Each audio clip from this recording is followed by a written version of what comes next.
nome é Stephanie Freian Barbosa de Souza, eu tenho 35 anos e eu sou da turma 50. Minha história de vida começa em uma família pobre, né? Eu venho de uma família pobre, pequena de certa forma, porque era só eu, meu pai, minha mãe e minha irmã, tem outros tios, tias, mas não era aquele contato de rotina diária, era só mais ocasiões de festas, né? Quando todo mundo acaba se reunindo, viaja, ou vai todo mundo para casa do vô, né? Fazer aquela visita. Minha mãe trabalhava e ainda trabalha como governanta numa casa que hoje é uma fundação. E meu pai sempre teve pequenos comércios aqui em São Paulo, mas coisas bem pequenas, sabe? Nada que fosse muito, de fato, rentável e que fizesse a diferença na família. Acho que a pessoa principal nessa questão sempre foi a minha mãe, né? Ela que foi a referência não só financeira, mas ela também era a nossa referência de comportamento, de educação, de valores. E acho que ela foi a pessoa que participou mais próximo, né, no que a gente teve de educação e também de formação como pessoa. Acho que nesse momento a pessoa que estava mais próxima, apesar dela não estar de fato tão próxima, porque ela tinha um trabalho que exigia que ela ficasse praticamente a semana inteira fora, a gente quase não a via, né, era uma vez por semana só que ela vinha para casa. E a gente esperava isso ansiosamente. A gente era uma família bem pobre, assim, uma das memórias que eu tive bem de criança daquela fila do orelhão, sabe? Você ia com a ficha no orelhão e você ficava aguardando e contava as fichas. Uma ficha pra mim, uma ficha pra minha irmã, e era isso, pra matar a saudade da mãe durante a semana, né? Esperando ela voltar pra casa.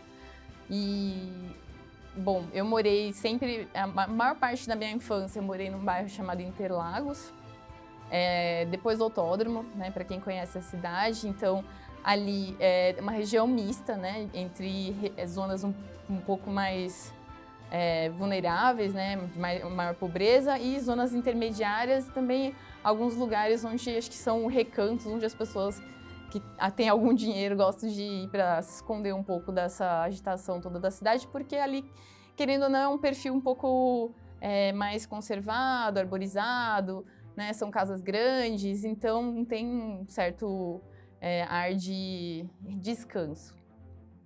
E eu morei ali, né? Minha tia ficava com a gente enquanto a minha mãe trabalhava e meu pai trabalhava de dia, então quem cuidava da gente a maior parte das vezes era minha tia, fazia almoço, e a gente ia para a escola.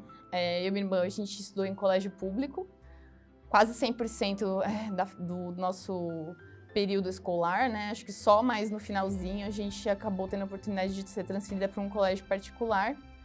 Mas, assim, acho que as memórias maiores de educação e exemplos que eu tive foram na minha escola, né? É engraçado pensar nisso porque a gente vê as pessoas que foram da Santa Casa, elas tiveram experiências, assim, muito diferentes e extremas, né? Nós tivemos as pessoas que vieram do colégio público total e alguns eram bolsistas, e a gente tinha aquelas pessoas que vieram dos colégios super renomados da cidade de São Paulo, os colégios importantes, e acho que isso dava, de certa forma, né, a tentativa de mesclar, mas também era uma forma de exclusão, né? A gente achava que a gente tinha essa sensação.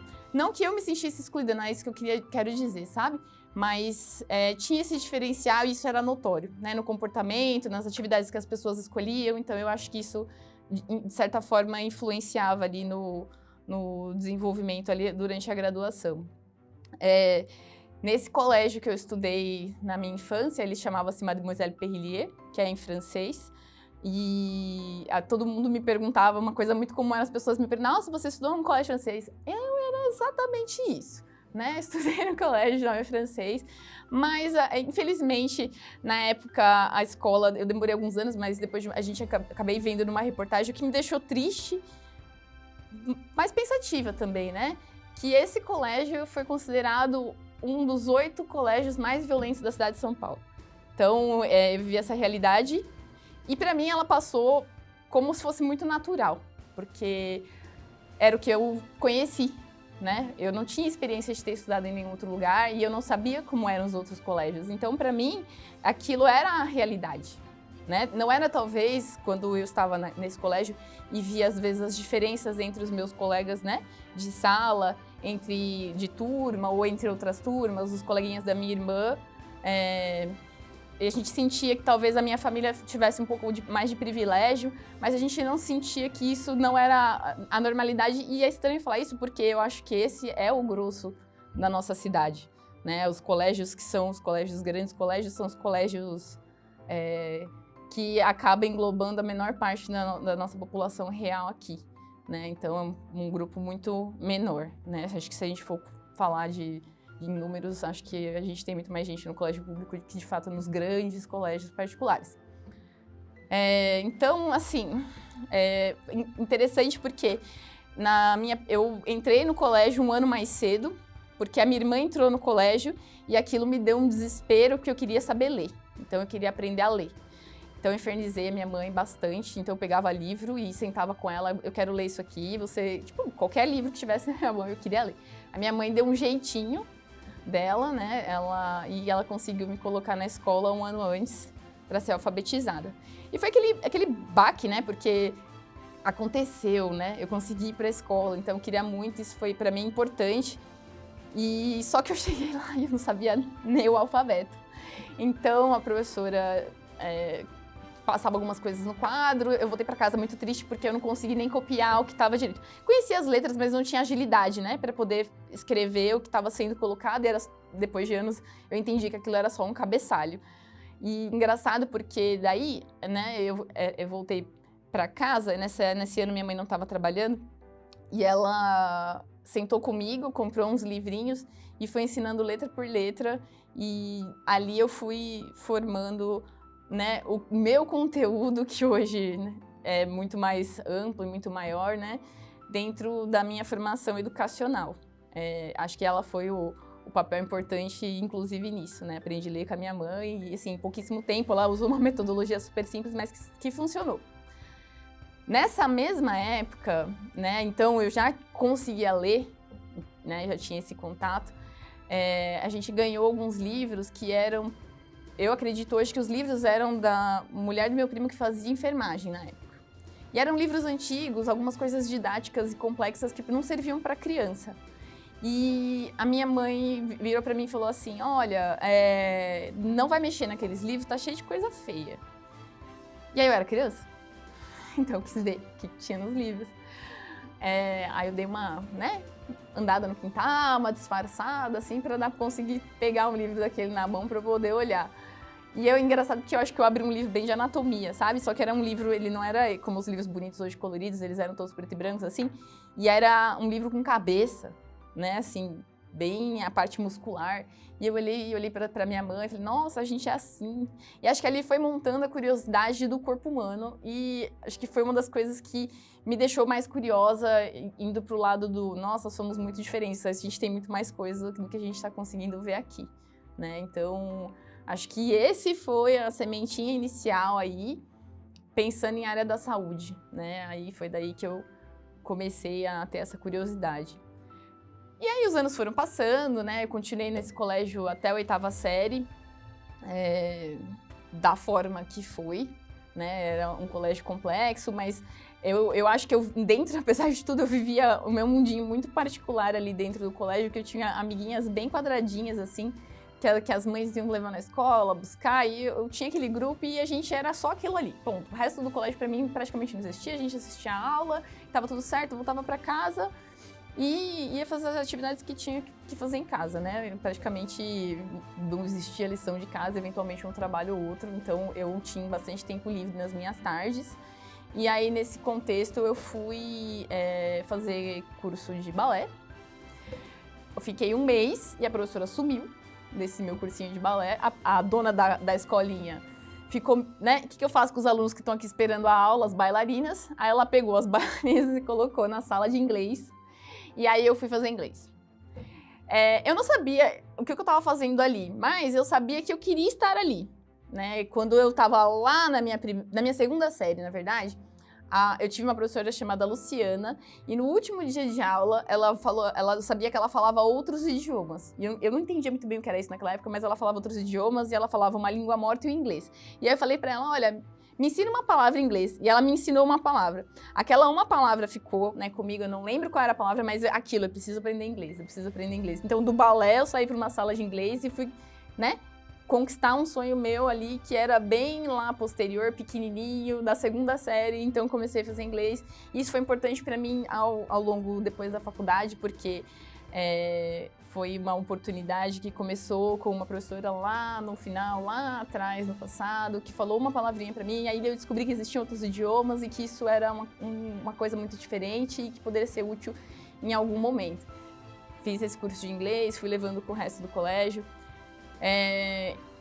Comecei a perceber que existia uma diferença importante entre os colégios naquele momento. Eu estava ali na 8ª série, então eu precisava melhorar, né? Eu acho que eu comecei a entender que eu ia ter que prestar uma prova, chamava vestibular. Esse vestibular ia ser difícil. Eu ainda não tinha certeza de que curso que eu ia prestar ali até o momento, né? Você ainda tem muitas dúvidas. Mas eu sabia que eu ia fazer aquela prova em algum momento, então eu teria que estar preparada. Eu estava ainda indo para o primeiro colegial, mudei para um colégio na Vila Madalena. Então, eu achei que estudar na Vila Madalena ia fazer muita diferença. Porque se sair de um bairro pobre lá de Interlagos, escondido, um dos piores colégios de São Paulo, para estudar num colégio público, da Vila Madalena, isso faria muita diferença. De certa forma, fez, porque eu ali tive a oportunidade de conhecer outras pessoas, mas a gente conheceu, lá tinha uma aula de psicologia, e ela era uma aula que era uma professora que dava porque ela... isso não fazia parte da grade, né, de colégio nenhum, mas ela queria que as pessoas tivessem noções. Então, ela era um trabalho meio social que ela fazia, e ela dava noções de psicologia para os alunos do colegial naquele lugar. E com isso, eu acabei... na época, eu já tinha começado a namorar, meu primeiro namorado.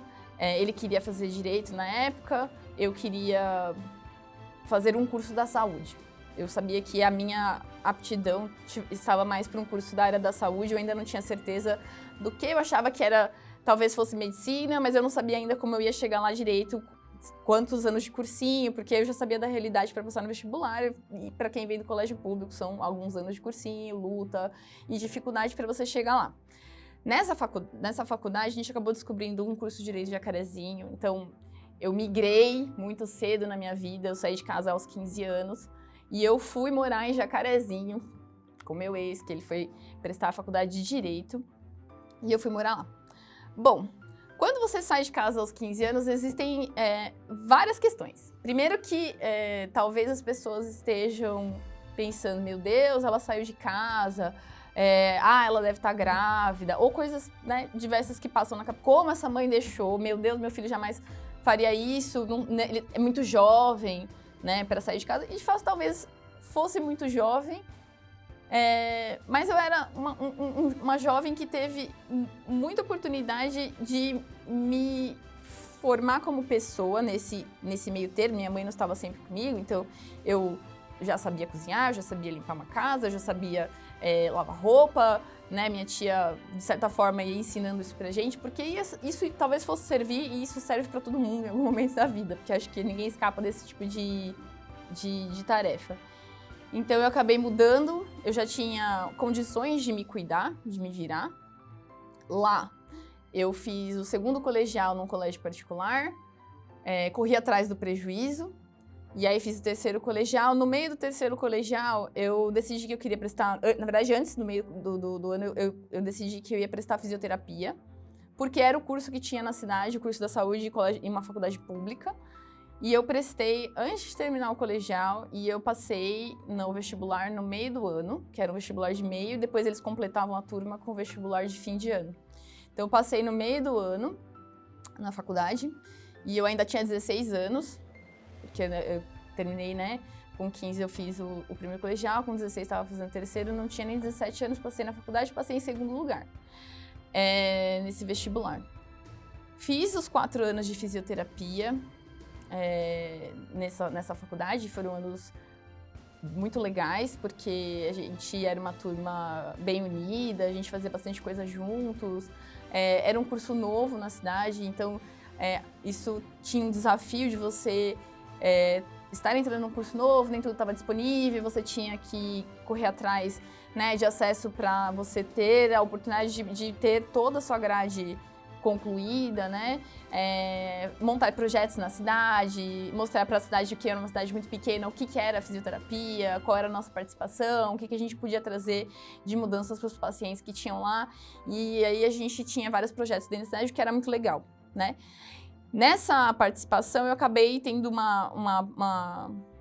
um estágio de UTI. E ali acho que foi o momento em que eu questionei tudo que eu sabia da área da saúde ali naquele momento, né? Eu olhei e falei, meu Deus, e agora? O que esse paciente tem? Eu sei o que eu tô fazendo para ele, mas eu não sei o que ele tem. Eu não entendi a doença dele, né? Porque na fisioterapia a gente não vai a fundo em algumas coisas dos assuntos, né? E óbvio, né? Nem as carreiras não conseguem se abranger completamente. E aí eu olhava o médico e ele tomava decisões, vai tomar esse remédio, vai fazer isso, não sei o que lá. E eu falava, nossa, como que eu vou fazer uma proposta se eu não estou entendendo direito aqui o que está acontecendo? E ali eu achei que talvez eu quisesse estar no lugar do médico e não da fisioterapeuta. Né? Era meu estágio, eu adorava ficar ali, eu ficava ali até mais tarde, ia embora mais tarde, eu e uma outra colega. Então a gente gostava bastante daquele ambiente de UTI, ver os pacientes, cuidar daqueles pacientes super graves. Então acho que ali eu caiu a ficha que eu tinha que fazer de novo um vestibular. E ali foi difícil, porque você fala, nossa, agora que... E eu já tinha passado num concurso de fisioterapia num outro município também, então eu estava naquela expectativa de assumir um cargo, né, concursado, uma tranquilidade de certa forma, né, mudar para uma outra cidade, exercer a minha profissão, ou esquece tudo, começa do zero, né, volta para trás e você vai começar de novo. Aí, um belo dia, estava eu sentada com a minha mãe, e ela falou assim, olha, tava conversando com o fulano, ele virou para mim e perguntou assim, o que sua filha vai fazer depois que terminar a faculdade? E eu não tinha falado nada ainda pra minha mãe, nada das minhas ideias, estavam só na cabeça aqui a medicina. E ela falou pra ele assim, ela vai fazer medicina.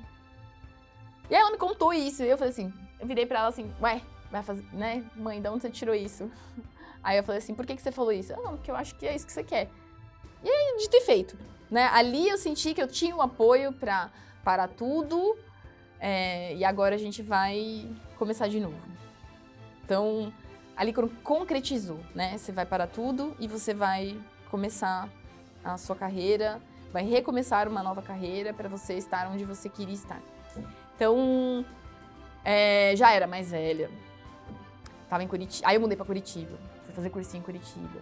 Nossa, que sofrimento. Meu Deus, Curitiba é uma cidade ótima, mas assim, era difícil, né? Eu sou muito comunicativa, falo bastante com as pessoas, não tenho nenhuma dificuldade, mas lá as pessoas não falam com você.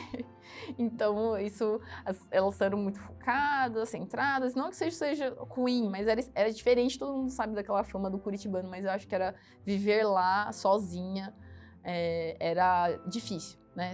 Parecer que você é transparente, né? Todo lugar que você vai parece que a pessoa está sozinha. Tá todo mundo sozinho e ninguém interage com ninguém, isso é estranho. Daí fiz 2 anos de cursinho em Curitiba, 1 ano e meio, na verdade. Né? Fiz meio ano, passei para a segunda fase. Meu primeiro meio ano de cursinho, porque eu fiz um semi, né? Que eu já cheguei meio atrasada. Eu falei, então vou fazer a semi, acho que vai dar para entender alguma coisa. Antes disso, eu tinha estudado matemática, voltei a estudar os livros de matemática em casa antes de terminar a fisioterapia para lembrar as coisas. Falei, não lembro nada de matemática, sei nada de matemática, vamos rever. Aí voltei, fiz o semi-cursinho de Curitiba, passei para a segunda fase, falei, meu Deus, eu passei para a segunda fase de medicina, as pessoas demoram muito tempo para passar para a segunda fase, fiquei super feliz, só que lógico, eu não tinha, né, ainda o conhecimento que eu precisava para passar, não passei. Depois eu fiz mais 1 ano, né? Fiquei naquela fé, não, esse ano eu fui pra segunda fase, vai dar tudo certo. Lógico que eu não fui pra segunda... Não, eu acho que eu fui pra segunda fase, também não passei. E aí eu falei, bom, tem alguma coisa errada aqui, não tá dando certo, vou precisar mudar. E aí eu Eu acho que naquele ano eu fiz eu fiz FUVEST, tirei uma nota relativamente ok, e eu falei, não, acho que tem alguma coisa, esse cursinho que eu estou fazendo aqui é muito voltado para a Federal do Paraná, então eu vou me mudar para São Paulo e vou fazer um cursinho que abranja todas as faculdades do país. Então eu mudei de cursinho para mudar a minha tática. Então eu vim por um cursinho aqui em São Paulo, e foi muito legal, porque foi onde eu conheci grandes amigas, né? Eu vim curitibana pro cursinho de São Paulo, né? Vim fechada, e eu vinha vestida, assim, lindamente, como se todo dia fosse um dia de festa, porque é assim que as pessoas vão pro cursinho em Curitiba. Então, eu vinha fora do padrão São Paulo, era um negócio diferente, e eu comecei a olhar para as pessoas, e elas eram simpáticas, e elas davam risada, e elas olhavam para você, elas te cumprimentavam. E eu comecei a achar aquilo estranho, sabe? E achei que aquilo estava me atrapalhando, inclusive porque eu estava bem curitibana até o momento, mas acho que isso foi quebrado nas primeiras semanas com as minhas colegas, que são amigas minhas até hoje, né? Inclusive, que estudaram comigo na Santa Casa. E aí, essa amizade cresceu muito, né? E começou tudo ali naquele cursinho. Fiz um ano de cursinho, não passei nada, um estresse, nossa, me esgotei no cursinho, eu sou quadradinha, vai, faz a lição, e aquilo era interminável, porque o cursinho que eu escolhi, assim, eram milhões de exercícios por dia, e eu não tava dando conta daquilo, aquilo tava me sufocando, e assim, queria terminar tudo e fazer tudo, porque quando eu estudei vestibular lá na passada, eu estudei em casa, estudei sozinha, e eu passei na prova, passei muito bem, né, eram provas diferentes, mas eu me preparei de uma forma diferente, né, para aquela outra prova, e para essa, sabe, com um cursinho maravilhoso, me dando tudo que eu precisava, e eu tava assim, sufocada, e eu não tive rendimento nenhum, vim para São Paulo, mudei tudo de novo, sabe, tava com tudo que eu precisava para passar, não passei. Aí eu falei, ai meu Deus, não passei nada. Mais um ano de cursinho.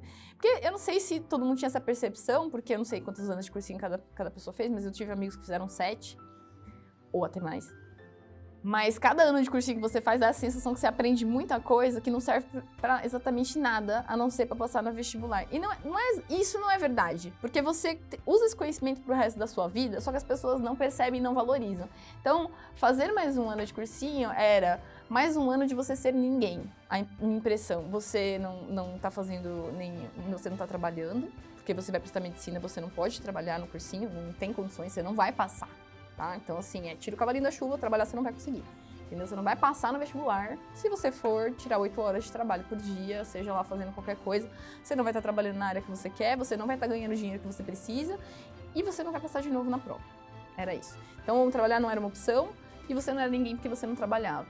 Estudar, você não está estudando na faculdade, então você não está fazendo nada. O que você está fazendo nesse mais um ano de cursinho? Para mim, a sensação era, meu Deus, eu vou fazer mais um ano de cursinho, aquilo me corroía, porque era mais um ano de não ser nada e não ser ninguém, né? Era ruim. Mas a gente tinha que fazer isso porque era o caminho. Estudar sozinha, para mim, não ia ser de novo, né? A prova era diferente, o preparo era diferente, as minhas dificuldades que eu trouxe lá do meu primeiro colégio, né? Eram importantes para fazer o vestibular ali de medicina.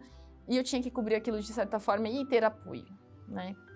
Então, quando eu fui fazer o vestibular de novo, fiz todo aquele ano de cursinho, eu escolhi um cursinho que na época, né, dos acessíveis, era o melhor cursinho.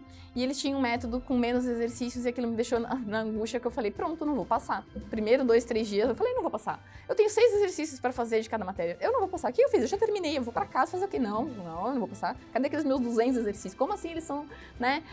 Que técnica, que tipo é esse de conhecimento que eles estão me dando aqui? Eu não vou passar. Aí eu cogitei sair, nossa, eu fiquei angustiada, minhas amigas vieram com o mesmo cursinho que eu. Cogitei sair e falei, não vai dar certo isso. Mas eu respirei fundo e fiquei, e aí comecei a perceber que talvez fosse dar certo, porque eram os exercícios que eu precisava para desenvolver as características que talvez aparecessem na prova, independentemente de como elas iam aparecer, elas vão aparecer com isso, você vai conseguir fazer qualquer coisa que vier. Então, isso me ajudou, eu dei a chance, né, foi um ano um pouco mais tranquilo, né? Mas eu ia pro cursinho de manhã, saía 1 da tarde, almoçava no marmitódromo e depois eu ficava até 10 da noite no cursinho estudando, como sempre. E é engraçado que você conta isso para estrangeiro, eles não acreditam que a gente faz isso, porque eles não fazem isso. Não é assim que funciona para eles estudarem e entrarem em nenhum lugar. Então, era essa minha rotina todo dia. Eu saía 6 horas da manhã para estar às 7 na aula, 10 horas eu estava saindo do cursinho e estudava tudo e voltava pra cá. Ele e as obras obrigatórias. Pra mim era a parte divertida. Naí, esse ano, eu tinha medo de não passar tudo de novo, né? Falei, nossa, eu não vou passar de novo. Se eu não passar, meu Deus, eu tô ficando velha, né? Porque eu já tenho curso, tô formada, coitada da minha mãe, é super idosa, minha mãe já é mais idosa. E aí eu tô mais um ano encostada, mais um ano nas costas dela, mais um ano que eu não sou ninguém. Então aquilo tinha uma pressão muito importante. Mas fiz as provas, primeiros resultados não passei, segundo resultado eu não passei, terceiro resultado eu não. E assim você foi vendo, e aí, bom, não tinha muito mais que sair, era esperar o resultado da prova, que na época era a prova conjunta USP Santa Casa. E era a última que tinha pra sair das todas as provas que eu tinha prestado. Eu falei, pronto, né, qual era a minha chance? Eu falei assim, já, bom. Mas já tava, fui fazer prova de bolsa de novo, fui fazer prova de bolsa pro cursinho, porque eu já tava certa. Saiu o bendito do resultado, e eu tinha passado na Santa Casa. E eu falei assim, bom, e agora? Santa Casa, né, pra muita gente pode ser que não seja uma questão, mas era particular e era caro, né? Era uma das mais baratas de São Paulo na época, mas ainda era bem cara, porque, como eu disse, né, vim de família pobre, poxa, a minha mãe era a única pessoa que de fato trabalhava e, assim, era caro pra gente, né? Então, eu tive que pensar como é que a gente ia planejar isso daí, porque eu podia talvez fazer mais um ano e não passar de novo, né? Cada prova é uma prova, o seu preparo, apesar de tudo, pode ser muito bom, mas no dia você não tá tão bem e não foi a sua prova. E aí eu tive que pensar nas minhas possibilidades. Eu entrei na Santa Casa, eu conversei muito com a minha mãe, né, antes de fazer a matrícula, porque eu não queria começar uma coisa que depois eu fosse abandonar, né, por questões financeiras ou por qualquer outro tipo. A gente não sabia, vai que minha mãe, né, ficasse doente, como é que a gente ia, se era ela a pessoa que ia, né, me ajudar a pagar tudo. Eu tinha essa insegurança, como é que eu vou pagar se minha mãe adoecer, né? Então como que eu vou terminar esse curso? Aí a gente, depois, né, aqui fiz um ano, minha mãe pagou esse primeiro ano, sofridamente. Eu que tinha o costume de ter algumas regalias, vi tudo isso, né, ser enxugado. E eu vivi bem mais apertadinha ali, mas fiz esse ano inteiro, bem direitinho. Mas indo para o segundo ano, o primeiro ano não teve FIES, o segundo ano abriu, né? Eu fiquei atrás, infernizei a parte financeira daqui da Santa Casa para falar, gente, vocês não vão abrir FIES, vocês não vão abrir FIES, vocês não vão... A gente temos um grupo grande de pessoas que precisam, que isso vai ajudar bastante, né? Então, eu fiquei uma semana atualizando o site, atualiza.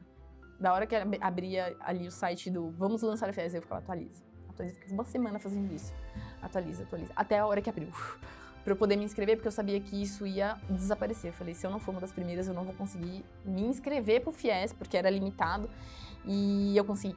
Aí eu consegui, me inscrevi, consegui a bolsa, fiz o processo. Isso foi um alívio, porque tirou de mim, né, aquela sensação de, olha, você tá formada, você pode estar trabalhando, você pode estar contribuindo, mas você não tá fazendo nada agora, né? Você tá, na verdade, dando um gasto enorme para sua família que acredita em você, né? Então, durante os anos de cursinho e os anos de faculdade, eu sempre falei pra minha mãe, mãe, olha, são 6 anos, tá? 6 anos que vão ser bem difíceis. Mas, passados esses 6 anos, eu te prometo que eu não vou mais precisar de nenhuma ajuda, tipo, financeira, né, no caso. E que eu vou poder andar com as minhas próprias pernas, que era uma coisa que, pra minha mãe, era importante, né? Vindo criada de família muito, né, interior, onde as pessoas tinham que alcançar, né, aquela questão de sustentabilidade, de independência financeira já muito cedo, né, porque as famílias precisavam e, inclusive, ajudar outros irmãos, assim. Então, vinha disso, ela tinha, não, meus filhos têm que ser independentes, meus filhos têm que ser independentes. Então, acho que conquistar isso, pra mim, era uma coisa importante. Então, ter o FIES, naquele momento, garantia que, mesmo que minha mãe, né, ficasse doente, mesmo que ela tivesse alguma coisa, eu estaria assegurada para conseguir conquistar o que eu quis lá, desde talvez pequenininha ali, aquela sementinha do livro, e chegasse, né, a concluir o curso, que era o que eu queria na minha vida. já tinha passado por uma faculdade. Então, você já vem com aquela expectativa de, acho que eu sei o que vai acontecer, né? Mas não era bem assim, né? É interessante porque quando eu prestei Santa Casa e eu vim fazer a matrícula, eu não tinha entrado na Santa Casa ainda, né? Não tinha vindo conhecer o prédio. E acho que as coisas mais impressionantes que todo mundo que não conhece a Santa Casa e chega e vê a Santa Casa é a Santa Casa. Você olha e você tem aquela grandiosidade, né? E você entra num castelo. A sensação é que, meu Deus, eu nem sabia que isso aqui existia dentro da cidade. E ela é linda, de fato, né? O prédio é lindo, é tudo muito bonito. Então, eu vim, fiz a matrícula, encontrei um colega do cursinho, eu olhei pra ele, nossa, te conheço, ai meu Deus, pelo menos eu conheço alguém, aquela sensação de, ai meu Deus, não tô sozinha, ufa, né? E vim, me preparei para começar o curso. Esse primeiro ano, a gente tinha as grades curriculares todas juntas, então era aquele grande número de alunos, todos assistindo aula juntos, o que era bastante gente, mas era legal. Era legal ter todo mundo tendo a oportunidade de, aos poucos, cada um ir conhecendo um ao outro, né? A minha turma, acho que foi a primeira turma que não teve trote, né, na Santa Casa. Isso acho que foi uma coisa bem marcada, porque nas faculdades, desde, né, sempre, talvez as pessoas de hoje elas não saibam exatamente o que é isso, ou só ouviram falar, mas, né, o trote era uma forma de integração que nem sempre era tranquilo, né, porque podia eventualmente ter violência, e a gente tinha vindo de anos que tinham tido casos de violências em outras faculdades, então o trote foi sendo abolido, e o ano que eu entrei na Santa Casa foi o ano que não teve trote. Então isso foi uma forma de estresse, eu acredito que foi, porque quem estava preparado para o trote não pôde fazer o que queria. Teve que inventar uma nova forma de interação e de conquista dos alunos que estavam chegando, né, para participar das coisas e fazer com que as pessoas se conhecessem. Eu acho que o grande objetivo ali era tentar fazer todo mundo se conhecer, participar das atividades iniciais do primeiro ano, que era o que as pessoas tinham interesse, né? Em quem são as pessoas que estão chegando, como é que a gente vai interagir com tudo. Então, acho que esse foi um momento de estresse, porque tinha muita atividade fora e eles colocavam muitas coisas pra gente fazer que eram extra-acadêmicas, né? Então, tinha um pessoal que não exatamente queria participar, outros que queriam participar, e isso foi ficando meio caótico ali. Mas a gente levava a nossa grade normal e aí as pessoas iam escolhendo, fazendo as escolhas se elas queriam ou não queriam participar do que elas tinham de propostas, né? Nesse primeiro ano, eu confesso que eu fiquei bem angustiada, né? Porque acho que a forma como era colocado naquele momento, né, do tipo, você tem que ir, você tem que fazer, isso me deixou sobrecarregada. Então, acho que, como outras pessoas também, a gente acabou tendo que fazer escolhas nesse primeiro momento do tipo, vou participar de tudo ou não vou participar de nada, que foi meio um racha. Ou você participa de tudo ou você não participa de nada. Então, eu acabei indo pro lado nesse primeiro ano não vou participar, vou levar meu ano de faculdade do jeito quadradinho, né? Acho que é a forma mais organizada ali. Eu queria levar eu queria aprender as matérias, porque eu queria entender as coisas médicas. Eu estava muito ávida pelo conhecimento médico, né? Eu não estava saindo da minha casa pela primeira vez, eu não estava tendo a minha primeira liberdade, eu estava ali com o objetivo de entender aquele paciente que eu vi lá na UTI, numa cidade chamada Jacarezinho, pequenininha, no meio do interior do Paraná. Eu queria saber o que estava acontecendo com ele, eu queria ter essa formação, essa base. Então, acho que eu tive que fazer o meu caminho, escolher as minhas prioridades dentro da faculdade. Existiam milhões de projetos, eu participei de alguns que eu achei que eram mais voltados para o meu perfil, né? Então, eu sou uma pessoa que gosta muito de coisas inclusivas, né? Eu gosto de coisas que incluam, coisas que tragam as pessoas bem junto, de forma agradável. Então, eu participei de coisas... tinha um projeto que era junto com o Free Hugs, da macarronada solidária. Então, eram coisas que eu gostava de fazer, né? Você ir fazer algo ao próximo que trouxesse algo benéfico e que você tivesse oportunidade de ouvir as pessoas, ter um contato com as pessoas, mesmo que fossem os seus colegas, né? Coisas que me trouxessem a sensação de bem-estar, né? Acho que cada um tem uma forma de encontrar esse bem-estar e na Santa Casa tinha proposta para todo mundo. Então, eu participei do Free Hugs, eu participei um pouco do Santa Maluquice, da parte... Tudo que foi projeto pequenininho, secundário, e que me levava a fazer alguma coisa social, que incluía alguma coisa, ou um benefício, né? Que fosse mesmo agradar de forma cultural ou musical também, alguma coisa assim, era o que me atraía ali nos projetos que tinham dentro da Santa Casa.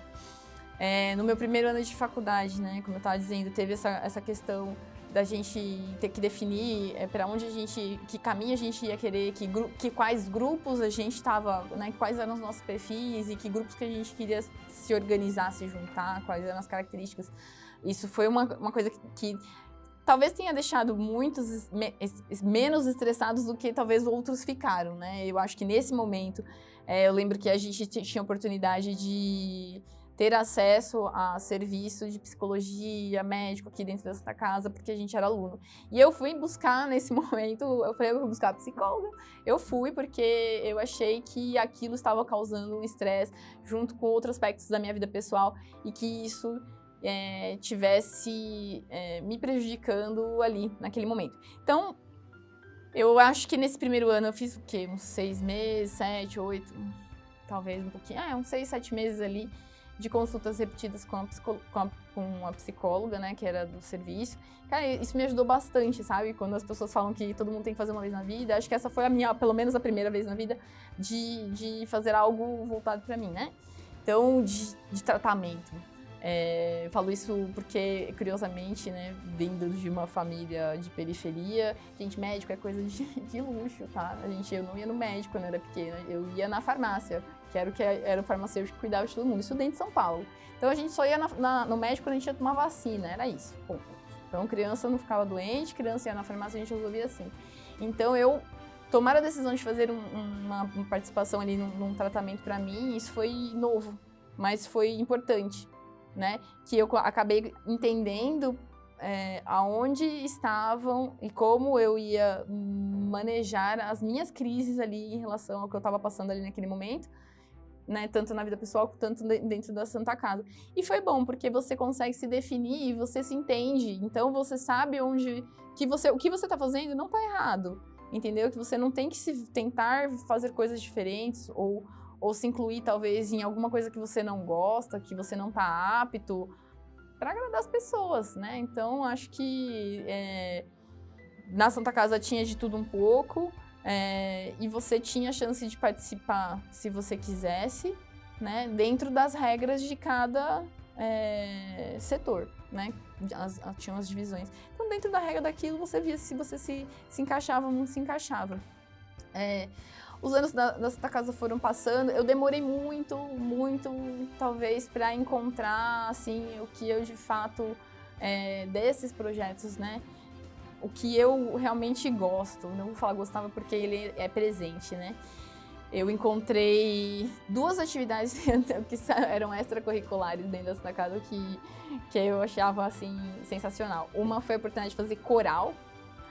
Retomamos o coral da Santa Casa e acho que é uma das coisas mais sensacionais que a gente fez. Eu nunca tinha cantado, nunca tinha feito aula de música, não sei ler partitura, nunca tinha tido nenhum contato com música até então na minha vida, né, a não ser rádio, né, e isso mas estudar música, ter algum conhecimento, eu não tinha. E eu nunca me vi cantando, não acho que eu tinha uma voz maravilhosa, não acho que eu era uma grande cantora, nem continuo não sendo, mas ali naquele momento eu vi a oportunidade de aprender uma coisa que eu não sabia, nada.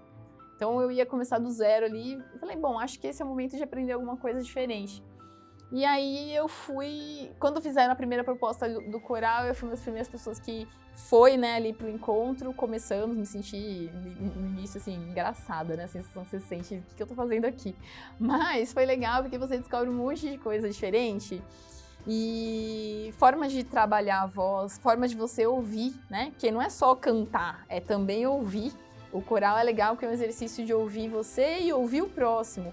E ainda coordenar tudo isso, para você entrar na sua parte certinho, no momento certo, junto com os seus colegas. Então, era uma atividade, assim, muito prazerosa, que a gente fazia no almoço, então, assim, nem dava tempo de comer, mas a gente ia, pelo menos eu ia, né? Mesmo que não desse tempo de almoçar, mas eu ia pro coral, porque eu saía de lá, assim, extasiada, assim, muito feliz. Voltava pra aula cantando e enchendo o saco dos coleguinhas também. E era mais ou menos por aí. E era divertido.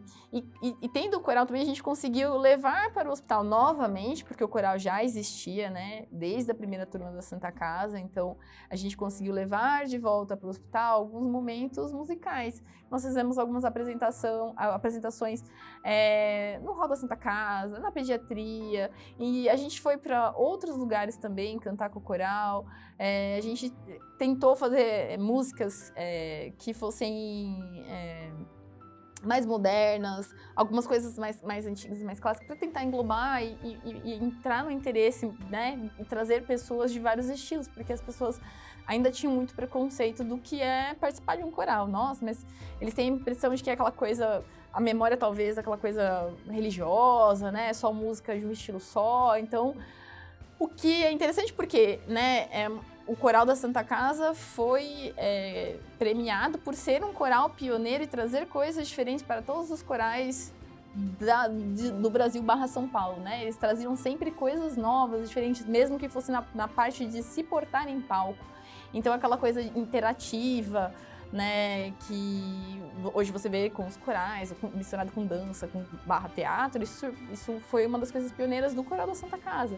Então isso era muito legal, porque a gente conseguiu ainda trazer coisas assim para o nosso coral. Dentro do coral, acho que a atividade, assim, máxima, né, nossa apresentação máxima, e isso foi super, assim, meu Deus, eu estou indo cantar na Sala São Paulo. Isso foi muito legal. Foi em comemoração dos 50 anos da faculdade, né, uma data comemorativa importante, e eles fizeram esse convite para que o Coral da Santa Casa cantasse na Sala São Paulo para fazer a homenagem à comemoração dos 50 anos. Então, acho que foi uma das coisas talvez mais inclusivas que a gente conseguiu fazer na faculdade, porque a gente teve gente da primeira turma da Santa Casa que cantou no primeiro coral lá atrás, né, primeiro, sabe, primeira turma, a gente que era de fato da primeira turma da Santa Casa, da primeira turma do coral, de todo mundo e de vários outros anos. Então a gente conseguiu juntar um grupo grande com o nosso maestro, o primeiro maestro, trabalhando com o nosso maestro atual, e fizemos uma grande apresentação na Sala São Paulo, assim, me senti maravilhosa, minha família foi, minha mãe, meu pai, alguns colegas, e aquilo foi muito bonito, né, a apresentação muito bonita. Que tá disponível ainda, né, para quem quiser ver, ela tá disponível. Acho que tem os vídeos com o pessoal aqui, eles conseguem acessar, é bem bacana. E a outra atividade que foi coincidência, né, de eu estar no coral e a atividade surgir com o grupo da Fono. O coral também tinha bastante gente da Fono, né? Isso era legal porque não era só o grupo da medicina. A gente sempre teve a crítica na Santa Casa de tentarem trazer as outras turmas de outras especialidades para a participação das coisas junto com a medicina, né? Porque senão fica a medicina de um lado e os outros cursos cada um em separado. E isso não era, a gente não sei, parecia que não era para ser assim, né? A minha sensação, e sempre continua sendo assim, não é para ser assim, né? A gente trabalha todo mundo junto, inclusive hoje. Então, ali no coral era legal porque a gente tinha a parte administrativa junto com a gente tinha os professores junto com a gente conseguiu trazer gente da Fono, tinha gente de vários outros cursos. Então, o pessoal da Fono teve a brilhantíssima ideia de montar um grupo de trilhas.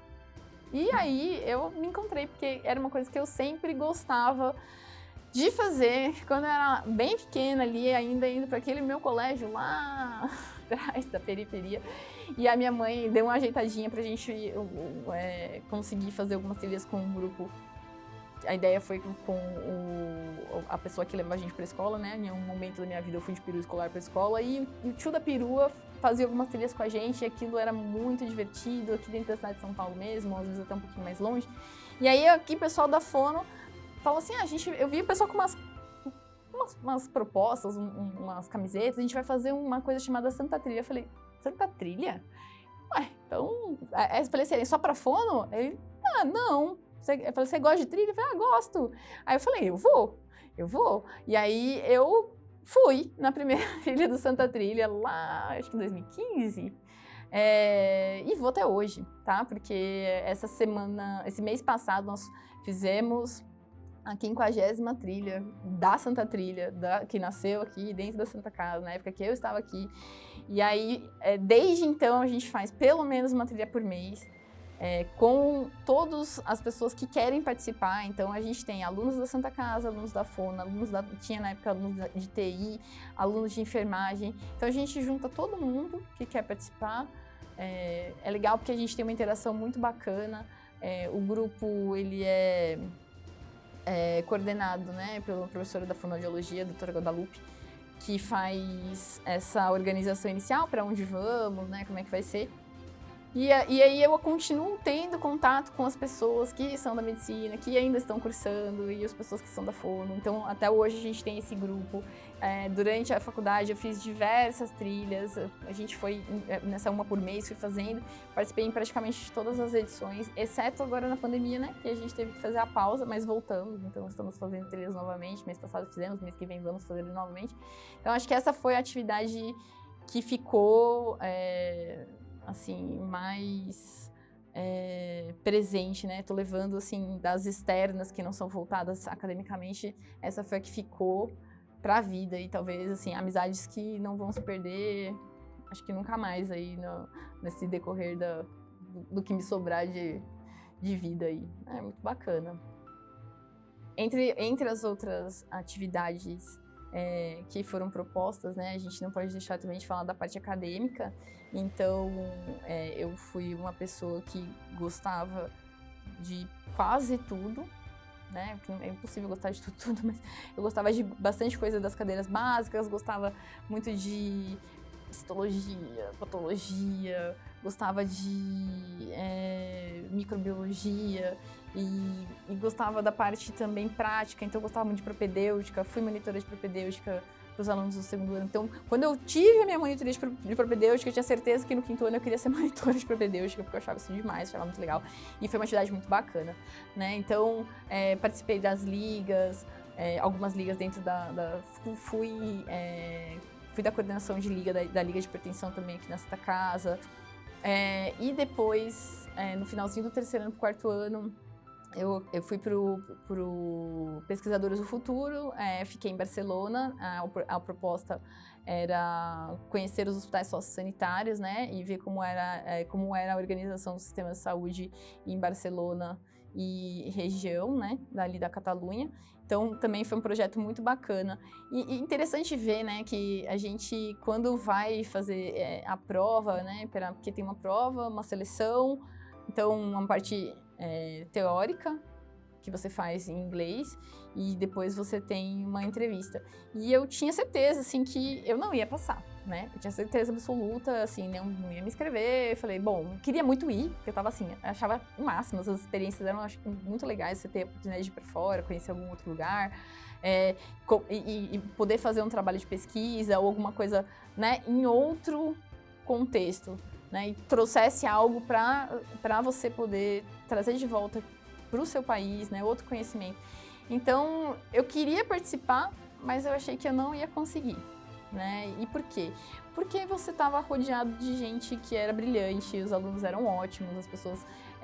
tinha muita gente estudiosa, né? E você fiquei meio sondando quem que ia fazer essa prova, quem que queria. Engraçado porque... foi até meio difícil saber quem que ia fazer, porque a sensação que eu tinha é que as pessoas fizeram isso muito no escondidinho, sabe? Acho que talvez todo mundo com talvez o mesmo medo, a mesma angústia de não passar, né? E isso prova, né? E vai estar lá seu nome, então você está exposto. De certa forma, isso causa um pouco de angústia. É muita vaidade, né, dentro da medicina. Então, todo mundo acha que vai ser brilhante, né? Que todo mundo é muito maravilhoso, e não é bem assim, porque é muito difícil também, né? Então, tudo que é dentro da medicina, ela é uma prova pra gente, né? De você perceber que você tá longe de ser aquela pessoa que você achou que você era, né? Você precisa estudar muito, né? E você vai descobrir que você estudou muito e ainda vai precisar estudar muito, você não chegou lá. Então, por mais que você tá ali fazendo, estudando, nossa, você tá longe, sabe? Então tem muito ainda pra você estudar. Então essa sensação de, nossa, quantos alunos brilhantes eu tenho aqui, gente que tira 10 todo mês, gente que, sabe, tá tranquilo nas suas próprias notas, porque gente que parece que nem estudava já tava assim, sabe, voando, né? O ano todo, e eu ralava ali, tinha que estudar, né? Tinha que estudar bastante. Então eu falei, bom, não vou passar, também não vou fazer a prova, decidi que não ia fazer, enfim. E aquilo foi me, né, perguntando assim por dentro, e aí, não vai fazer não quer se inscrever, né? Aí eu falei, bom, o não já tenho, né? O não eu já tenho. Os pré-requisitos eu tenho. A gente tinha que ter feito alguma coisa de pesquisa clínica, eu tinha feito dentro das optativas na Santa Casa, né? Dentro da pesquisa clínica e da pesquisa científica, que foram as coisas que me abriram portas para poder prestar essa prova também, né? Então, eram pré-requisitos importantes, que eu nem sabia quando eu fui fazer aquilo lá que isso ia acontecer, mas eu já tirei, né, no final das contas, alguma coisa do meio do caminho e sem perceber, eu fui abrindo portas sozinhas, assim, ao longo da minha carreira. E outra questão era o inglês. Lá atrás, quando eu fui fazer o meu curso de inglês, cara, aquilo era pra mim, era tão importante naquela época, mas eu não sabia que ia ser muito mais. Então, vamos, né, fazer a prova de inglês. Fiz a prova escrita de inglês, passei, aí tinha entrevista. A entrevista você já tinha que ir pré-definido das opções que você tinha para aquele lugar que você queria ir. E na época, tinha muitos lugares e assim, você tinha que ver ou o que era do seu perfil, ou talvez o que você tivesse curiosidade em conhecer, né? Para você aprender algo novo. E eu fui nessa do conhecer algo novo. Então, eu prestei para Berkeley, que era nos Estados Unidos, e era em biologia molecular, né? Eu falei, nossa, acho que isso vai ser super bacana aqui pra mim.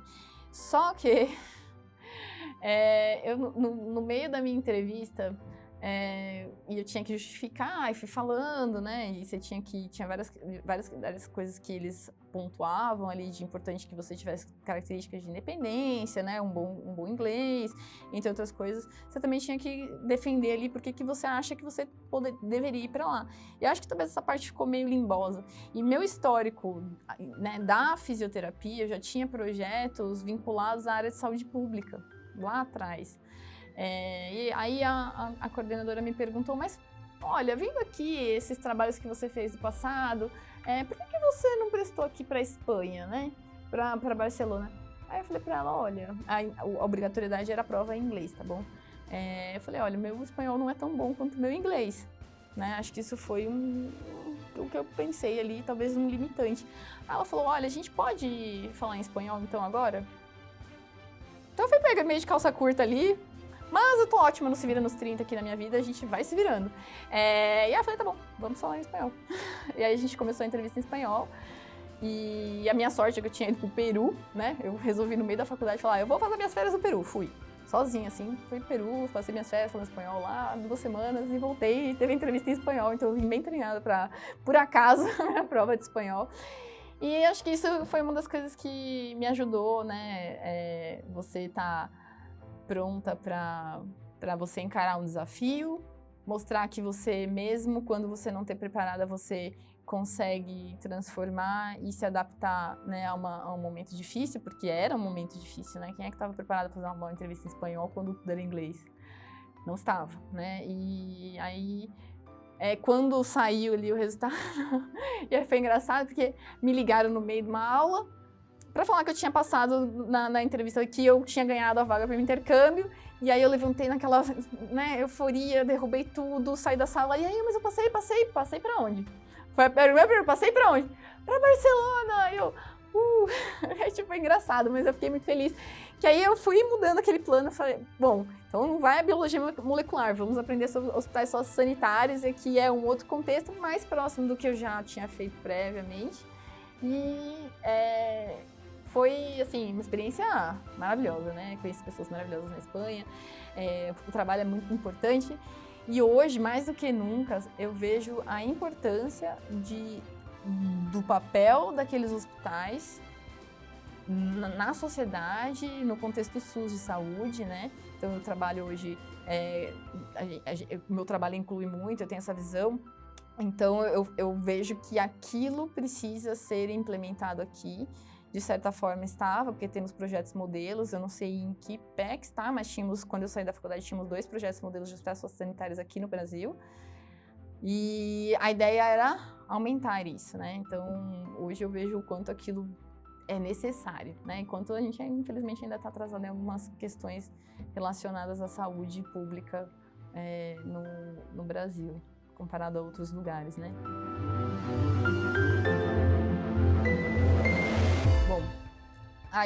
Passando todos esses anos, com todas as oportunidades, vem a escolha da residência. Porque os anos passam, né? E você vai concluindo que a faculdade acaba. Em algum momento ela vai terminar e você vai ter que, mais uma vez, prestar prova. E aí fica aquela coisa, faço cursinho durante a faculdade, né? Porque tem cursinho pró de residência também, da mesma forma que para entrar na faculdade. Ou eu vou fazer depois. Bom, aí eu achei que não ia dar conta de fazer tudo ao mesmo tempo, né? A grade curricular da Santa Casa, ela é enorme. Desde o primeiro ano a gente já vai muito para dentro do hospital e acho que isso é uma das coisas que faz da Santa Casa diferente, né? Esse contato que a gente já tem com o paciente lá desde o começo, mas isso vai se intensificando todos os anos, porque a cada vez mais você vai vendo o doente de perto, que era coisa que eu gostava muito de fazer, né? Como eu disse, fui monitora de propedêutica, então assim, pôr a mão no doente para mim era a coisa mais presente, assim, sabe? Você tem que pôr a mão no doente, né? Você tem que olhar tudo, desde o couro cabeludo até o dedo do pé, assim, sabe? Então, todo paciente mais ou menos por aí. Então, eu gostava muito disso, essa casa me proporcionava isso, e todos os anos foram passando. Você tinha, né? Lá no internato, ali, culminava com 100% praticamente das suas atividades, né, ali voltada com o paciente, ou quase isso, né? A gente tinha aula também, mas muito, muito na prática.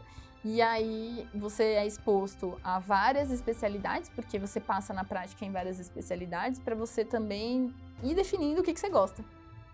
Mas aí fica duro, porque quando você gosta de tudo, né, dentro da medicina, você gosta desde a patologia ali, da microbiologia, até ali, sei lá, do paciente ultra grave da UTI, o paciente da enfermaria, eu gostava de tudo, eu gostava da enfermaria, eu gostava da UTI, eu gostava das cadeiras que você fazia parte no microscópio, eu gostava de tudo, e todos os pacientes.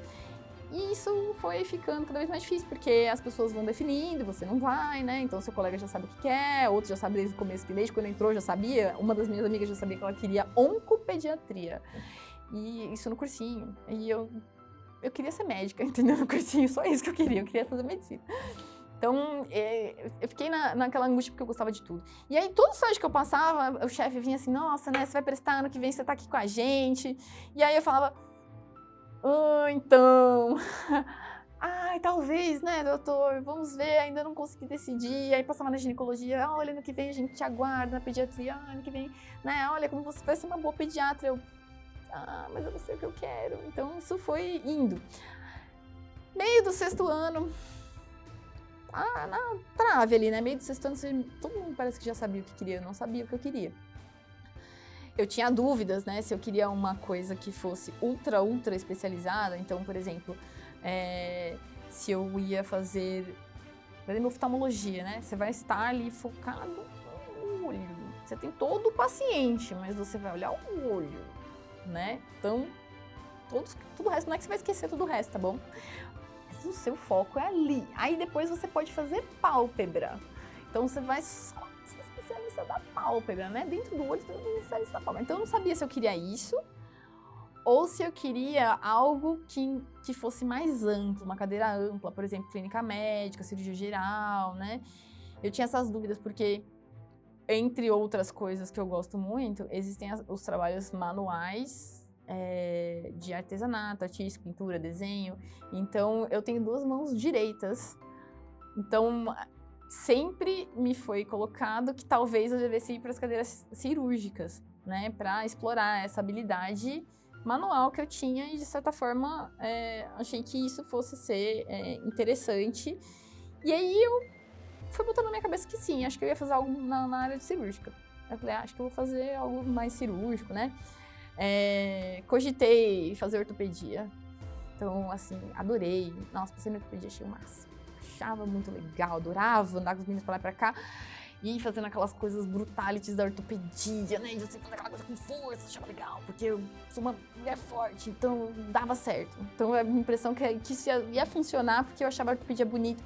Além de tudo, estava muito relacionado com a fisioterapia, né? São pacientes ali em comum também. Nesse contexto, cogitei na fisiatria, mas aí eu achei a fisiatria muito próxima. Na época eu achei meio próximo demais da fisioterapia. Aí eu falei, será que fisiatria? Aí fiquei meio na dúvida. Aí eu falei, não, vou fazer cirurgia geral. Eu falei, vou fazer cirurgia geral, respirei fundo.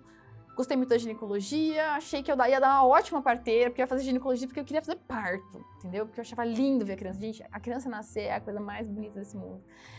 Quando você tá naquele momento que a criança tá saindo, ela tá vindo, cara, são 2 transformações, ou 3, né? Porque a mãe, o bebê e você, porque você trouxe alguém pro mundo, sabe? É maravilhoso aquilo.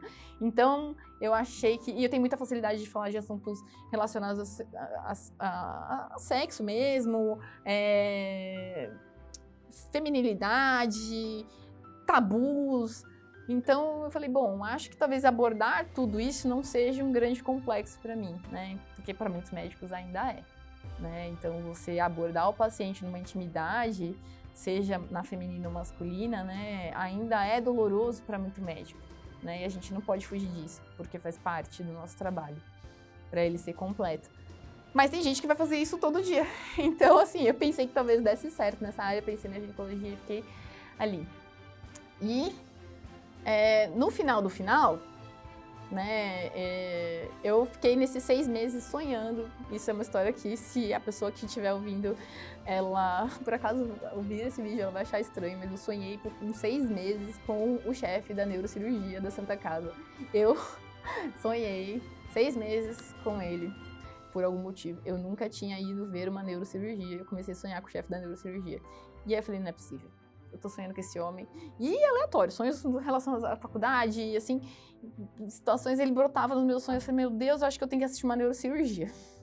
Aí fui lá falar com ele, pedi pra autorização, fui assistir uma neurocirurgia e achei legal. Aí fui lá ver a neurocirurgia, tudo limpo, né, sem sangramento, assim, pequenininho, delicado, assim, né, tudo tão... Falei, quem sabe? Aí eu, assim, comecei a respirar, falei, bom, acho que isso talvez seja olha, você não sabe o que você quer ali, talvez tá começando a sonhar, de repente é essa área que você deve prestar. E aí no finalzinho ali, na hora de fazer a inscrição já pra prova, eu falei, vou prestar neurocirurgia. Aí eu resolvi prestar neurocirurgia. Prestei neurocirurgia 1 ano, eu não passei, porque neurocirurgia é uma carreira muito concorrida, difícil de entrar. Estudei mais 1 ano, trabalhei. Eu resolvi trabalhar em enfermaria hospitalar. Fiz 2 anos, 2 anos, ó. Fiz 1 ano trabalhando em enfermaria, poucos dias para eu ter tempo de estudar. Então, eu não queria não ser médica, né, nesse período que eu estivesse estudando e não estivesse fazendo residência, mas eu queria trabalhar um pouquinho e focar no estudo para prestar de novo, né, já que não tinha dado certo. E no 2º ano, eu tive, trabalhando também em enfermaria, tendo outras experiências, fui levantando interesses, assim, né, de perceber que para ser um bom médico, né, talvez você, isso no meu ponto de vista, você sempre pode ser um bom médico de várias formas, mas para mim, eu acho que ia ser importante ter um conhecimento global do paciente, entender por que estão tendo aqueles distúrbios, e aí volta lá naquela minha dúvida, quando eu era, sei lá, ainda, né, estagiária da UTI lá no Jacarezinho, fisioterapeuta, né? Então eu falei, não, eu preciso entender melhor o paciente. Prestei neurocirurgia, porque afinal de contas eu estava me preparando para isso, mas em 2º plano, eu resolvi prestar medicina de emergência. E isso é uma outra área que era pouco conhecida e que eu conhecia muito pouco. Mas tinha um colega daqui da Santa Casa que já estava fazendo medicina de emergência e eu conversei com ele, perguntei como era o curso, como que ele estava achando, o que ele estava achando, né? Também por ser uma especialidade nova no país. E ele me disse que tinha os desafios, né, por causa principalmente de reconhecimento, mas me explicou como era a medicina de emergência. E aí eu acho que eu encontrei um pouquinho de mim, de tudo, dentro ali da especialidade, porque é uma especialidade que é para todo mundo, é qualquer paciente, em qualquer situação, em qualquer momento, então é qualquer coisa, em qualquer tempo, qualquer pessoa.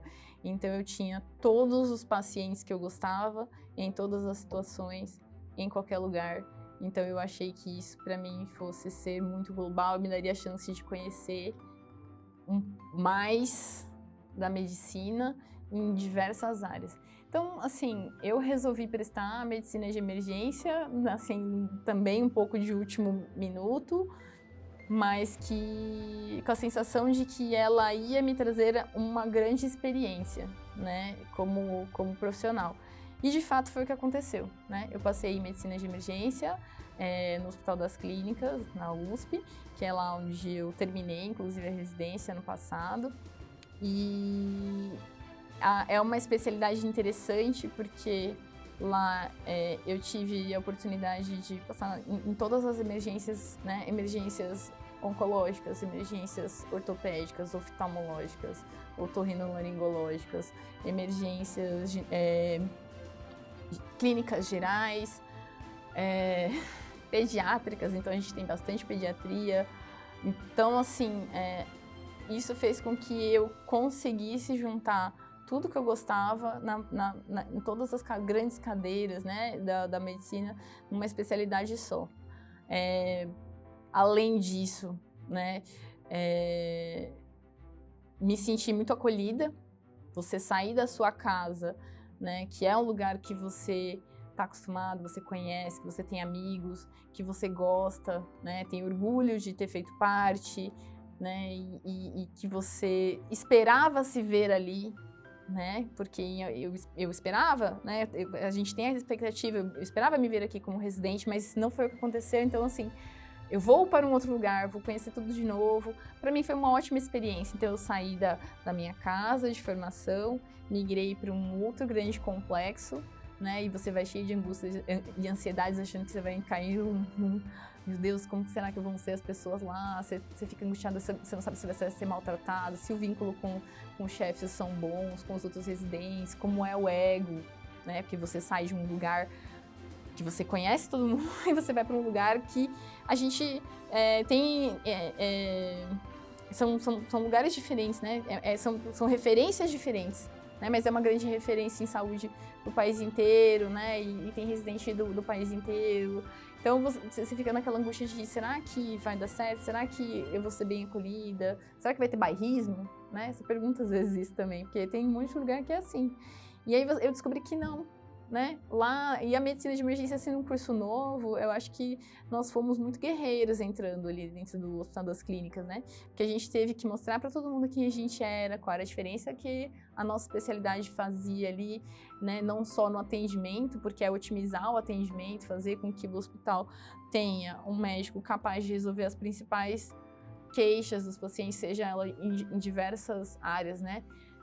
Um médico só resolvendo tudo isso, porque ele foi formado e capacitado para fazer. Você vai chamar o especialista quando não for da sua alçada resolver. Então, por exemplo, você chamar a cirurgia geral quando, né, a resolução for cirúrgica.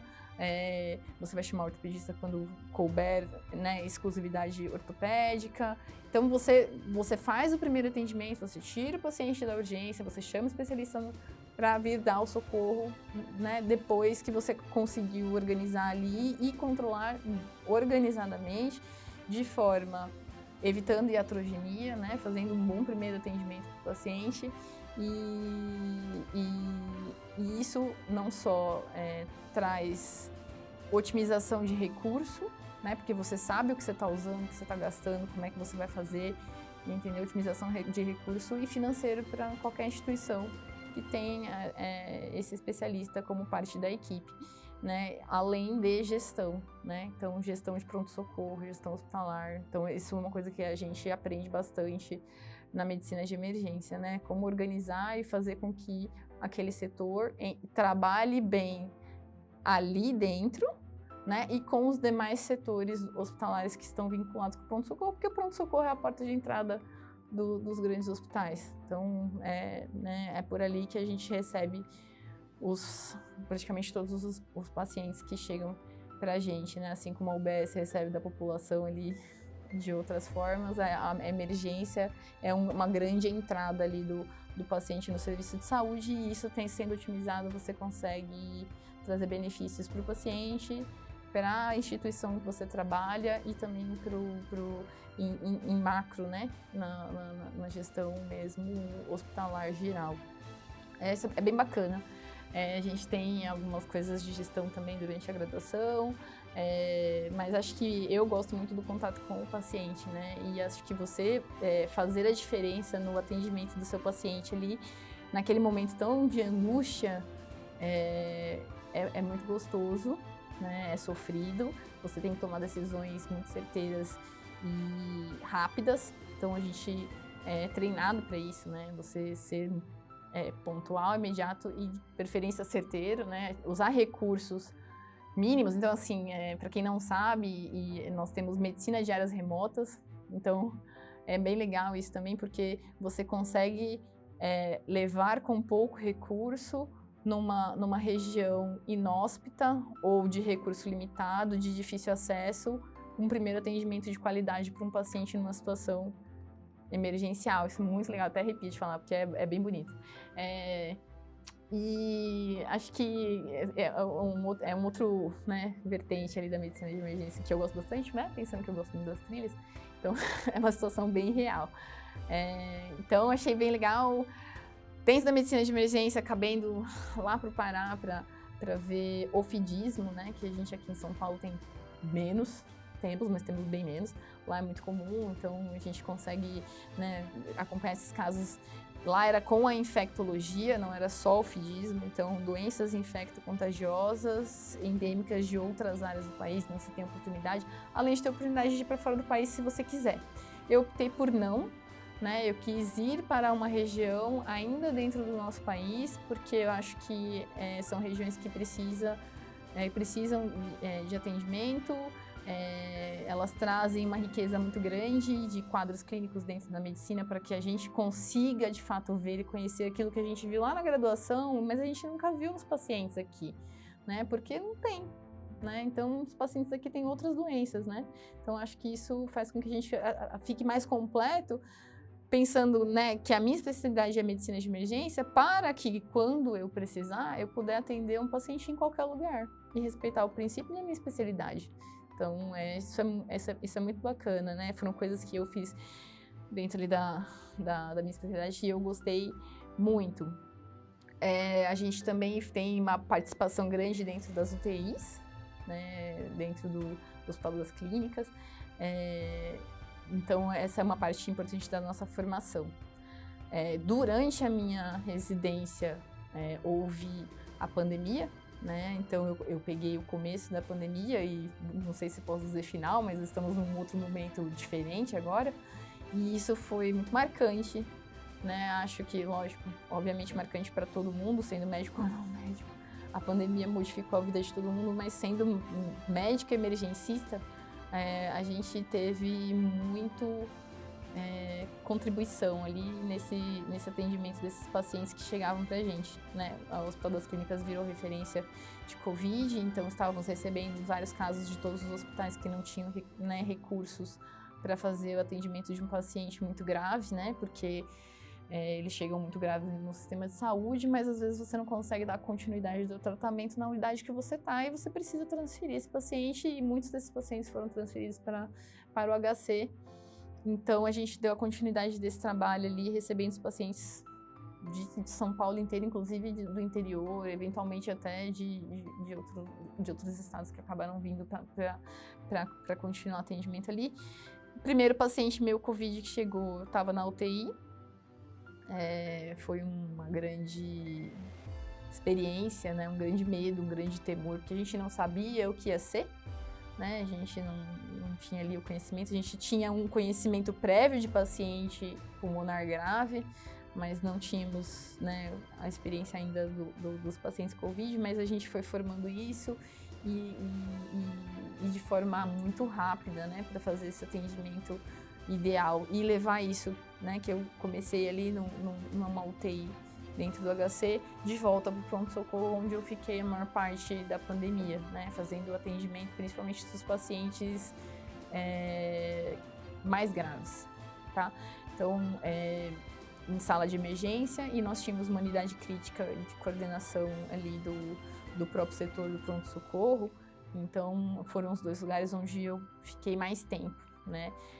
Isso é muito legal porque a minha decisão de medicina, ela começou ali numa UTI, né? Então foi numa unidade crítica e eu tive a oportunidade ainda de estar, né, e participar desses atendimentos que são muito peculiares, diferente do atendimento geral, né, ali da primeiro fronte da emergência, né, um pouco diferente. Você faz o primeiro atendimento do paciente, mas ele ainda continua lá e você precisa mantê-lo por, às vezes, muitos dias. Isso dentro da emergência, né, na maior parte dos serviços públicos de saúde, ou numa UTI, né, que seria o ideal para esses pacientes, mas às vezes não é a realidade do que a gente tem pensando em Brasil.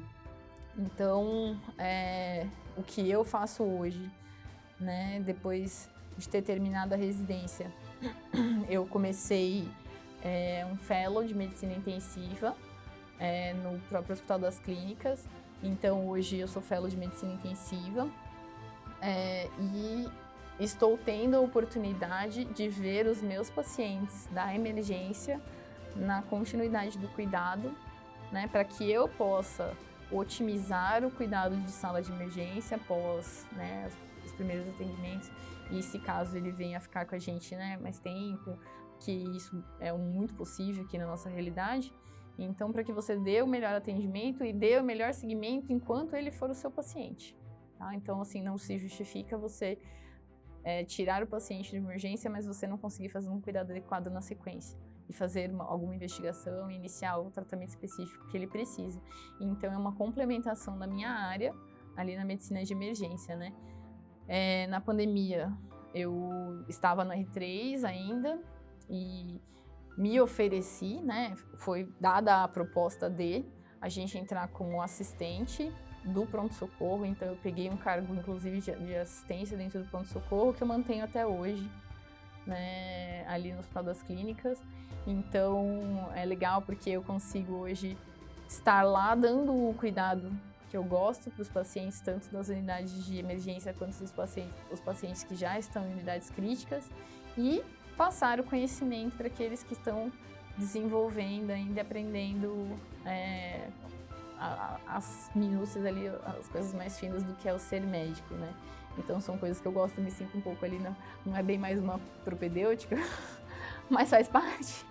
Então é gostoso ainda você estar ainda vinculado a ensinar alguma coisa para alguém, né? E aí você trazer mais alguém para você e você conseguir fazer com que ele veja as coisas de uma forma diferente, né? Então é todo um contexto, sei lá, geral de vida ali gigantesco, né? Para você chegar hoje e tá vendo ali o seu trabalho, né? Tudo que você fez, você juntou todos esses anos, né? Todo o rol de coisas que você jogou ali, de oportunidades ou não oportunidades, porque foram muitas coisas, mas você juntou tudo e você é o que você é hoje.